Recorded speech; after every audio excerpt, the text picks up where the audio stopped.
The massive chamber of the Galactic Council stretched wider than any Earth stadium. 300 alien species filled the rising seats, their forms varying from crystalline beings to gaseous clouds contained in mechanical suits.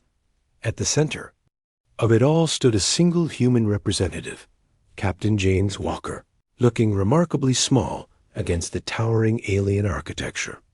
The council leader, a being called Corax from the ancient Valorian race, rose from his elevated throne. His 4 arms spread wide as his voice boomed through universal translators. Human representative, your species stands accused of refusing to submit to Galactic Council authority. You have been summoned here to accept our terms of surrender. Walker didn't flinch. The 40-year-old soldier had seen enough alien posturing in his career to remain unimpressed.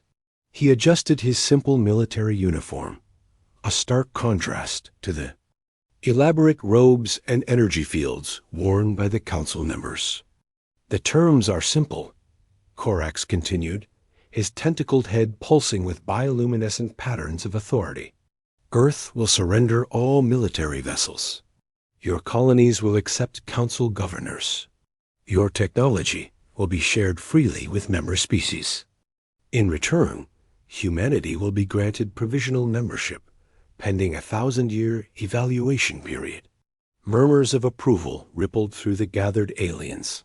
To them, this was generous. Most species had been given far worse terms. Some had been enslaved. Others had been destroyed entirely. Walker pulled out a small device from his pocket. Several guards tensed, but relaxed when it projected a simple hologram. Before I respond, let me share something with you all. This is Earth's history. 10,000 years of recorded warfare. The hologram showed battle after battle, war after war. The aliens watched with growing discomfort as the images revealed humanity's brutal past. Brothers killing brothers. Nations destroying nations. Weapons growing more terrible with each passing century. You see, Walker said calmly, humans have been fighting since we learned to walk. We fought over food, land, ideology, resources, and sometimes just because we could. We've turned warfare into an art form. We've made weapons that could crack planets, then agreed not to use them on each other because the game would end too quickly.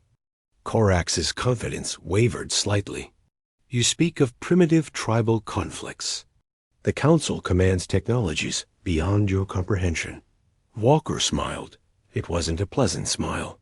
3 years ago, you sent your first diplomatic ship to Earth. We've been preparing since that day. Not for peace, but for this moment. Because we knew what you were the instant we saw you. And what are we? Corax demanded. Bullies, Walker said simply. Bigger kids on the playground who've never been punched in the face. You've conquered peaceful species, scientific races, and spiritual civilizations. But you've never fought a species that enjoys war. That dreams about it. That has spent its entire existence perfecting it. The council chamber erupted in angry voices. How dare this primitive speak such words? Several representatives called for immediate military action. Others laughed at human arrogance. Walker raised his hand, and surprisingly, the room quieted. You want our surrender? Here's our counteroffer. The Galactic Council will withdraw all claims to human space. You will recognize Earth's sovereignty and that of our colonies. Any attack on humanity will be met with total war. Corax stood to his full 15-foot height. You dare threaten the combined might of 300 civilizations? Your species barely manages interstellar travel. We don't need to threaten all 300, Walker replied. We only need to make an example of one. Tell me, Corax, how many wars has the Valorian Empire fought in the last 1,000 years? 7, Corax answered proudly. All victories. We fought 7 wars in the last decade, Walker said. 3 were civil conflicts. We fought them against ourselves, just to stay sharp. Your empire has existed for 50,000 years. Humanity has existed for a fraction of that, and we've had more wars than you've had peaceful years. Walker turned to leave and paused at the chamber's exit. You have 48 Earth hours to consider our terms. After that, we'll assume you've chosen war. And Council Leader Korax? He looked back with those predator's eyes that evolution had given humanity. We've been hoping you'd choose war. The human left behind a silent chamber, 300 species suddenly questioning whether they had made a terrible mistake in threatening the newest spacefaring race. Asterisk. 24 hours after Walker's departure, the Galactic Council reconvened in emergency session. The great chamber buzzed with heated discussions in hundreds of languages, all translated into a cacophony of overlapping voices. Korax stood at the central podium, his bioluminescent skin flickering with patterns of irritation. Order! We will have order! His voice echoed through the chamber, silencing the assembly. Ambassador Thrix of the Zephan Coalition floated forward, his gaseous form swirling in agitation. The humans' threats are empty boasts. They possess only 200 military vessels. The Council commands thousands. Their ships are primitive. Added Commander Krell from the Maxorian Defense Force, his crystalline body chiming with each word. Our scanners show basic fusion drives, simple kinetic weapons, and shields that wouldn't stop a mining laser. This is fear-mongering from a desperate species. Korax raised his primary arms for attention. The human tried to intimidate us with stories of their violent past. But violence without technology is meaningless. Our youngest member species could destroy Earth's entire fleet. Yet not everyone in the chamber shared this confidence. In the upper tiers, Ambassador Luna from the peaceful Etherian Republic transmitted thoughtful patterns. Perhaps we should consider their proposal. Humanity asks only for sovereignty, not submission of others. Weakness. Krell's crystalline form flared bright red. Every species must submit to council authority. That is the law that has maintained peace for millennia. If we allow one exception, others will demand the same freedom. The debate raged for hours. Military commanders presented tactical analyses showing overwhelming council superiority. Scientists displayed comparisons of technological advancement. Economists calculated the minimal loss from excluding humanity from galactic trade. Look at these numbers. Korax projected a massive hologram. The humans have colonized only 12 systems. We control 8,000. They have one shipyard capable of producing capital ships. We have hundreds. Their population is barely 40 billion. The Council represents 30 trillion beings. But in a corner of the chamber, an ancient representative stirred. The sage Morvek, oldest member of the Council, had witnessed the rise and fall of dozens of civilizations. His species, the Kronari, had lived for millions of years and rarely spoke in council sessions. May I share an observation? Morvek's voice was like grinding stone, ancient and patient. The chamber fell silent. When the Kronari spoke, wise beings listened. In my long life, I have seen many species join the council. The peaceful ones came willingly. The proud ones resisted briefly, then submitted. The warlike ones fought hard, then broke. But humans... Morvek paused, his ancient eyes scanning the chamber. Humans are different. How? Korax demanded, though with more respect than he'd shown others. Every warlike species we've encountered fought for conquest, resources, or ideology. But observe human history carefully. They often fight for abstract concepts. Freedom, justice, revenge. They fight when logic says surrender would be wiser. They fight when victory is impossible. Morvek gestured to the historical data Walker had left. See this conflict they call World War II.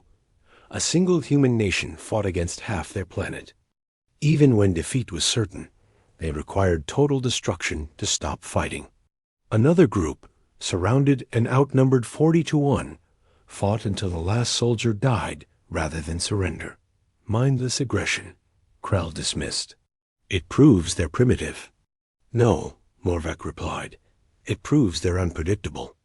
Every species here follows logical patterns. We fight when we can win, negotiate when we cannot. Humans fight when they're angry. And Captain Walker seemed very angry. Thrix swirled dismissively. One human's emotion means nothing against Council fleet power. Perhaps, Morvek said, settling back into silence. But I wonder, what weapons does a species develop when they spend 10,000 years fighting themselves? What strategies do? They create when their greatest enemy has always been other humans who think exactly like they do. The chamber fell into uncomfortable silence. But Corax would not be swayed by fear. His pride, the pride of 50,000 years of Valorian dominance, demanded action. 280 species voted yes. 20 abstained, mostly the newer, smaller civilizations, who remembered what it was like to face the Council's might. It is decided, Corax announced. Admiral Varos, prepare the Third Fleet. 300. Ships should be sufficient to blockade Earth and force their surrender. As the Council dispersed, Morvok remained in his seat, old eyes studying the human historical data one more time. He noticed something others had missed. In every war humanity lost, they came back stronger.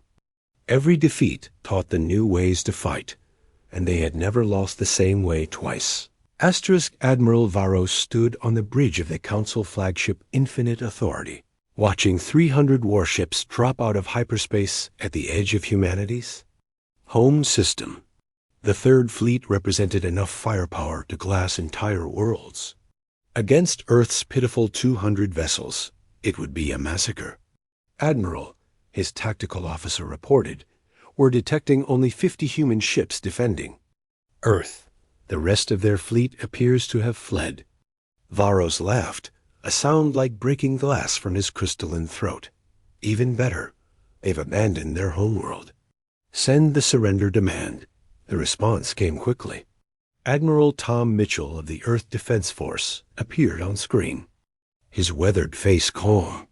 Galactic Council Fleet, you are trespassing in human space. Withdraw immediately. You dare, Varos began, but Mitchell cut the transmission. Insolent primitives, Varos snarled. All ships advance. Disable their vessels and prepare for planetary bombardment. The Council fleet moved forward in perfect formation, a wall of advanced technology and firepower. The human ships seemed to retreat, falling back toward Earth. Varos smiled. They were already running. Then space itself seemed to explode. What's happening? Varos demanded as his ship rocked violently. Unknown, Admiral. We're detecting thousands of ... Small objects. They're everywhere. The tactical display lit up like a constellation. Humanity hadn't fled. They'd spent 3 years converting their entire asteroid mining fleet into weapons. Every rock bigger than a shuttle had been fitted with engines and nuclear warheads. 10,000 guided missiles, hidden among the debris of the solar system, now accelerated toward the Council fleet. Point defense systems, Varos ordered. Destroy them all. The Council's advanced weapons opened fire, swatting hundreds of missiles from space. Their technology was superior, their targeting systems precise, but humans hadn't built smart missiles. They'd built many missiles. For every one destroyed, 3 more kept coming. Admiral, the human fleet is advancing. The 50 Earth ships had reversed course, but they weren't attacking. They were herding, using their movement to guide the Council fleet into denser missile. Clusters. Break formation, Varos commanded. Scatter and regroup. It was the logical order. In space combat, spreading out made targeting harder. But humans hadn't studied space combat from textbooks. They'd studied it from history. And history taught that breaking formation was exactly what the enemy wanted. The moment the Council fleet scattered, the real attack began. Sir, detecting hyperspace signatures. Ships incoming. The rest of humanity's fleet hadn't fled. They'd made a microjump, using their primitive FTL drives in a way no council species had ever considered. Short jumps were considered impossible. The energy requirements were astronomical. But humans had done the math differently. They'd calculated that losing half their ships to jump stress was acceptable if it meant appearing behind enemy lines. 100 human vessels materialized within the scattered council formation. At point-blank range, even primitive weapons were devastating. Mitchell's ship, the Persistence, appeared directly behind the Infinite Authority. Admiral Varos, humanity offers you one chance to surrender. Never. Our shields are designed for energy weapons, Mitchell finished. We know. We've been firing cargo containers filled with mining explosives. Kinetic weapons, Admiral, the oldest kind of warfare. The Infinite Authority shuddered as a container struck its shields. The energy barrier, designed to disperse lasers and plasma, did nothing to stop simple physics. Mass times acceleration equals force. And humanity had accelerated a lot of mass. Impossible. Varos watched his mighty fleet being torn apart by obsolete tactics. This is barbaric. This is human, Mitchell replied. We studied every battle. You've fought in the last 1,000 years. You always do the same thing. Overwhelming force, perfect formations, energy weapons. You fight like you're playing a game with rules. We fight like our lives depend on it. The battle lasted 6 hours. When it ended, 200 council ships were destroyed or disabled. The survivors, including Varos's crippled flagship, were allowed to retreat. Mitchell opened a channel to the fleeing ships. Tell the council what happened here. Tell them humans don't threaten. We promise. And when we promise war, we deliver it wholesale. As the battered council fleet limped away, Varos stared at the tactical data in disbelief. The humans had lost 60 ships, nearly a third of their fleet. By any reasonable calculation, such losses should have forced their surrender. But on Earth, they were celebrating. Because in human mathematics, trading 60 ships for 200 was a victory worth any price. The real message was clear. Humanity would accept any losses, pay any price, sacrifice anything to win. They didn't fight for conquest or glory. They fought to make a point, and the point was made in burning.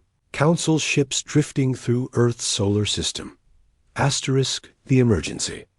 Session of the Galactic Council convened in chaos. The magnificent chamber that had once radiated authority now trembled with fear and fury. Of the 300 ships sent to Earth, only 98 had returned, most bearing scars of human weaponry. Admiral Varos stood before the assembly, his crystalline form cracked and dim. They ... They don't fight like civilized beings. They used ramming attacks. Ramming. Ships with living crews aboard deliberately crashed into our vessels. Corax's bioluminescent patterns flickered erratically, displaying his rage. Suicide attacks are the weapons of the desperate and insane. Not suicide, Varos corrected, his voice hollow. They called it trading pieces. The human crews evacuated at the last moment in stealth pods, then watched from safety as their empty ships tore through our formations. They sacrificed equipment, not lives, mostly. Mostly? Ambassador Luna asked. 3 human ships didn't evacuate in time. Their crews chose to complete their attack runs anyway. Varos's form dimmed further. They broadcasted music as they died.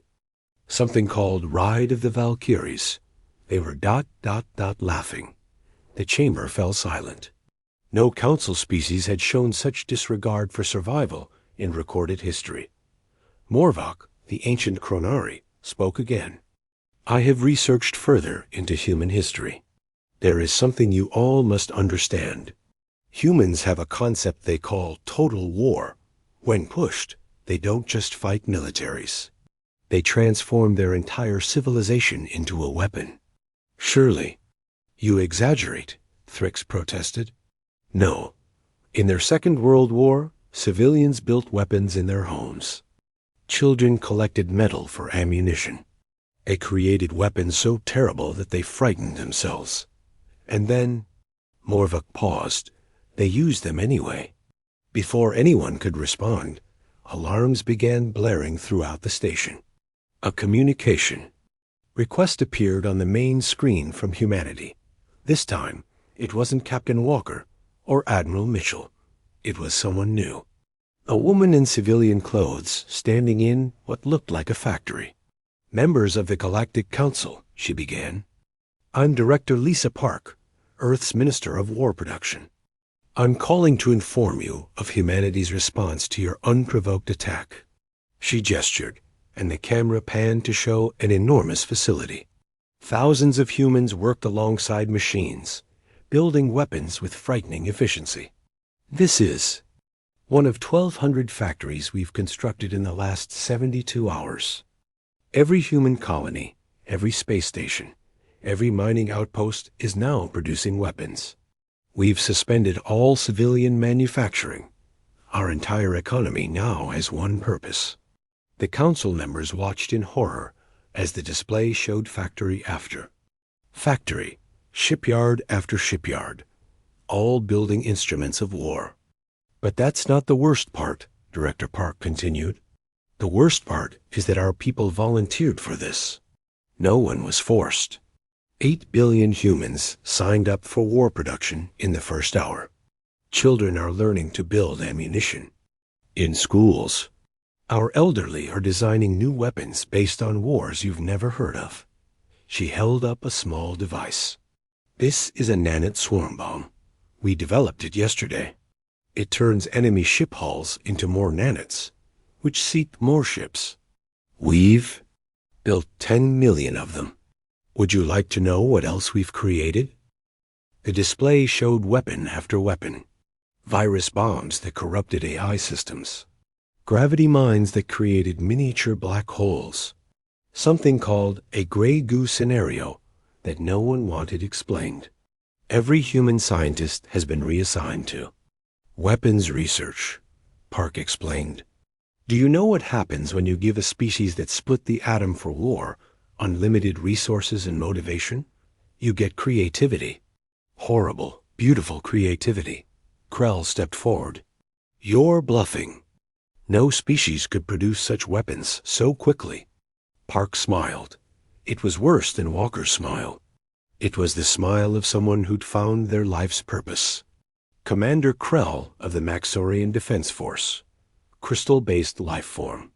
Resonant frequency approximately 40,000 hertz. "We've designed a sonic weapon specifically for your species. Would you like a demonstration?" Krell stepped back involuntarily. "Here's what the Council needs to understand," Park said, her smile fading. "Humans have always been our own worst enemy. We've spent 10,000 years learning to kill each other in every conceivable way. But now, for the first time in our history, we have a common enemy. You've done something we never could, united humanity." She paused to let that sink in. Every human alive now has one goal. Every scientist, soldier, engineer, teacher, artist, everyone is working toward your destruction. We're not threatening you. We're informing you of a fact. If this war continues, we will deploy every weapon we can imagine. And humans, she smiled again, have very active imaginations. The transmission ended, leaving 300 species to go. 6 months had passed since humanity's warning. The Galactic Council had spent that time in heated debate, military preparation, and growing fear. Some members called for immediate total war. Others begged for negotiation. But Korax, in his pride, had chosen what he believed was the perfect response. "We will blockade them," he had declared. "Starve them of resources. No violence, just slow economic death until they submit." It had seemed brilliant. Avoid human military. Creativity while using the Council's vast economic superiority. 5,000 cargo ships had surrounded human space, preventing all trade. Surely, Korax had reasoned, Humans would surrender when their children grew hungry. He had never made a greater mistake.